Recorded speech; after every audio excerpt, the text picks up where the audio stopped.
Agar bu pizzani xamirini o'rgan olsangiz, ko'chadan pizza sotib olmaysiz. Tog'orachamizni tagiga oldirib, bitta stakan sut iltib olamiz. Ustiga 1 osh qoshiqda dro'ja, 1 choy qoshiqda tuz, 1 choy qoshiqda shakar solamiz. Qo'lga yopishadigan xamir bo'lguncha xamir qilib, 1 hovuchda, ya'ni 2 osh qoshiq yog' solib, yaxshilab ushlab xamir qilamiz. Xamir tinguncha tagiga yog'gan idishimizni akvamarin bilan chiroyli qilib oqartirib olamiz. Xamirimiz oshib chiqishiga unchalik ko'p vaqt ketmaydi. Qo'lni yog'lab ajratib olamiz bir-biridan. Xolisili falga ochib, xolisili falga yoymasdan ham pizzani qo'yib pishirib olsangiz bo'ladi. Ichidagi nachinkasi o'zingiz ideyangizga bog'liq. Men slobodani shashlichniy mana shunaqa tomat bilan mayonezidan ishlatdim. Sosiska bilan bolg'arini solib, ozginchaga qizartirishga pechga jo'natdim. Ikkinchi xamirimiz bortli pizza bo'ladi.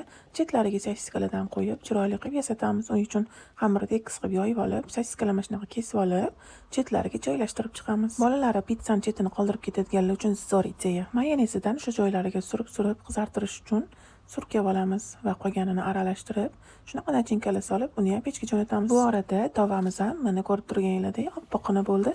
Yog'-yog'ini silab, chiroyli qilib yaltiratib olamiz. Pizzalarimiz birin-ketin pishib chiqishda endi sir solib, yana 5 minutga qo'yib olamiz. Shunaqa sochni ko'chada ham yemagansiz bunaqa pizzani, albatta siz ham tayyorlab yaqinlaringizni xursand qiling. Agar sizga shunaqa bortli yoqqan bo'lsa, hamma pizzani bortli qilib tayyorlasangiz, albatta uyingizdagiligi ham yoqadi, maza qilib yeb olasizlar. Bu pizza bilan yurtim suvlari ketadi-yu. Menga obuna bo'ling, bundan ham zo'r retseptlar hali oldinda.